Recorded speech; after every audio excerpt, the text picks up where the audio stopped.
Olá, meus alunos do oitavo ano, bem-vindos a mais uma aula de matemática com o professor Renato. Hoje, dia 5/11, nós vamos estudar mais um conteúdo novo, o conteúdo de estudo dos gráficos. É esse mesmo. Bom, gente, nós estamos começando o quarto bimestre. A partir dessa aula, todas as atividades serão contadas para a nota do quarto bimestre, tá bom? As médias do primeiro, segundo e terceiro eu já mandei. A partir de agora vai contar o quarto bimestre, tá bom? Se vocês quiserem colocar aí no caderno de vocês quarto bimestre, pode colocar, certo? Todo mundo já viu suas médias. As médias não vão, as notas, não é somente a frequência das atividades. Eu vou fazer a atividade aqui toda errada e vou mandar mesmo para ganhar a nota. Não.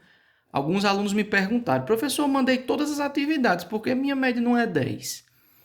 Porque depende se a atividade está certa, depende da organização, depende se você mandou todas as atividades, se você mandou no tempo certo, no dia certo de mandar. Se você manda com atraso, sua nota não é igual a do coleguinha que mandou no dia certo. Tá ok?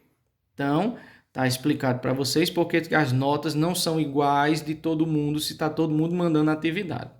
Ok? Depende se a atividade está certa, depende se ela está feita com organização, se ela foi mandada no prazo certo e se mandou todas. Se você tem tudo isso, sua nota é boa. Ok? Então vamos lá. O que é o estudo dos gráficos? Quem foi meu aluno nos outros anos sabe que no quarto bimestre nós estudamos tabelas e gráficos, certo? Vamos começar com os gráficos. O que tem os gráficos, professor? Nós temos 4 tipos de gráfico, certo? Nós temos o gráfico de barras, que é o gráfico mais comum. Como é um gráfico de barras? Eu vou fazer aqui para vocês. Isso é um gráfico de barras. Barras porque esses pedacinhos aqui são as barras, tá bom? O ideal seria que cada um fosse de uma cor, mas como eu não estou com lápis de pintura aqui, eu não vou pintar, tá bom? O que o gráfico de barra tem? Aqui embaixo vai dizer até onde ele está indo.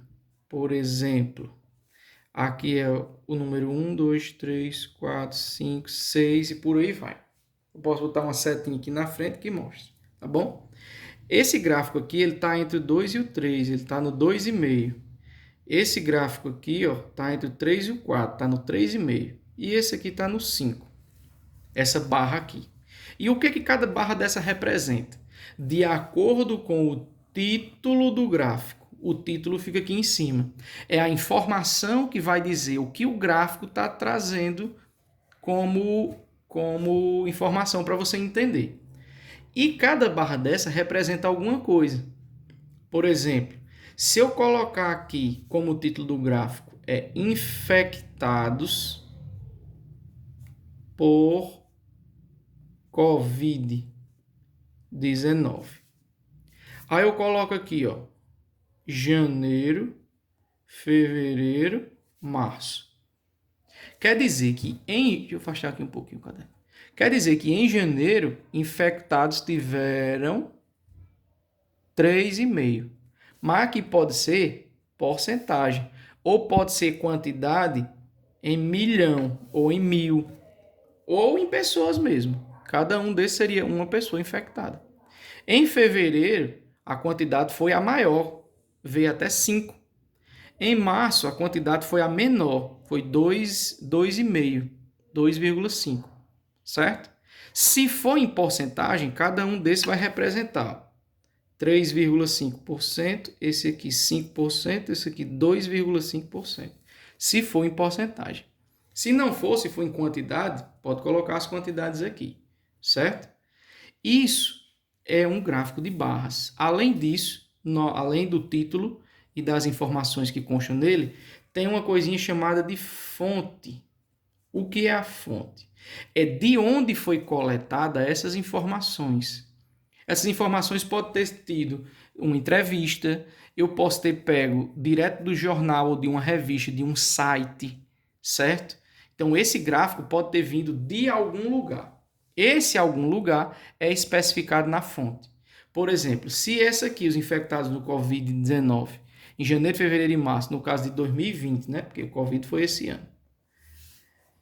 A fonte poderia conter, por exemplo, pessoas infectadas por Covid-19 nos meses de janeiro, fevereiro e março da cidade de Aparecida, PB. Poderia ser dessa forma. É o local aonde foi coletada essas informações. Da mesma forma que tem o gráfico de barras, tem o gráfico de colunas, ou mais conhecido como, dessa vez a gente vai tratar o nome dele, histograma. O que é um histograma? É que nem um gráfico de barras, mas dessa forma, como se fossem colunas, tá certo? Histograma é um gráfico parecido com um gráfico de barras, sendo que é como se as barras estivessem para cima, assim, ó. Pronto, isso é um histograma, é chamado de histograma, certo? Se você pegar o topo de cada colunazinha dessa do histograma e fizer uma linha assim, ó, tá vendo que dá uma sequência? Essa sequência é o gráfico de linhas. Por exemplo, um gráfico de linhas pode ser dessa forma aqui. Isso é um gráfico de linha. Ele mostra a trajetória. Onde é mais utilizado o gráfico de linha? Quando você vai analisar o dólar. O valor do dólar. Ah, o dólar subiu, o dólar desceu. Tem direto no jornal. A alta do dólar influenciou no preço do real, ou no preço das mercadorias, ou no frete, seja o que for. Por exemplo, aqui o dólar estava custando, um dólar estava custando R$ 2,40, por exemplo. R$ 2,40. Aí ele subiu, ó, teve uma alta muito grande. Ele subiu para R$ 4,80. Aí depois ele teve uma pequena queda, ó, tá vendo que desceu a linha, desceu. Veio aqui para R$ 3,50. Depois teve uma queda muito grande. Digamos que ele veio aqui para R$ 1,10. Essa é a trajetória do dólar, certo? Então aqui ele conta uma trajetória, o gráfico de linhas conta uma trajetória. Ele começou num valor e teve uma alta, e depois uma baixa muito grande. Isso aqui a gente tem que analisar gráfico por gráfico, bem direitinho as informações, tá bom?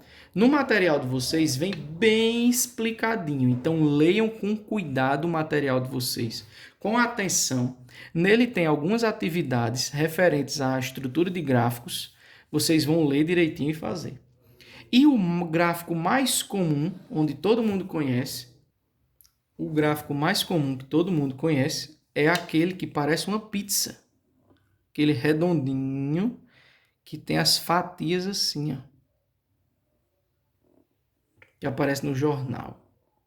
É chamado de gráfico de setores. O que é um gráfico de setores? Cada pedacinho desse é de uma cor, certo? Eu não vou pintar aqui porque eu não estou com lápis de tinta aqui, de pintura aqui. E cada pedacinho desse vai representar uma quantidade, certo? A quantidade pode ser pequena, a quantidade pode ser grande. Depois nós vamos analisar gráfico por gráfico desse. No material de vocês, novamente eu vou dizer, tá bem explicadinho, bem direitinho. Além de tudo isso que a gente tem para trabalhar no histograma, gráfico de barras, linhas e setores, a gente tem que analisar. Então, cada questão que tenha um gráfico, você tem que, com calma, paciência, olhar o gráfico, ler as informações contidas no título e na fonte, para analisar as informações que estão na imagem, para depois disso tudo, você ir responder a questão. Então tem que ser com calma, com paciência, com tranquilidade. Esse é um assunto que você não vai fazer cálculo. Você vai olhar a imagem e ler a questão. Aí a resposta vai estar na sua frente. O gráfico ele vai lhe dar a resposta. Você só tem que entender a pergunta. Toda questão que tem gráfico é assim, tá bom? Tanto no vestibular, como no Enem, como em prova de concurso, sempre tem gráfico. Você tem que olhar o gráfico, saber de que está se tratando, para poder responder a pergunta dele. A resposta tá no gráfico. Você só tem que olhar ela e saber qual é. Certo? Ok? Tudo bem? Então, essa foi nossa aula de hoje. Leiam o material com calma novamente. Façam as questões devagarzinho, sem pressa. Qualquer dúvida, nós estamos aqui para ajudar vocês, tá bom? Valeu, gente. Um abraço, até mais e bons estudos.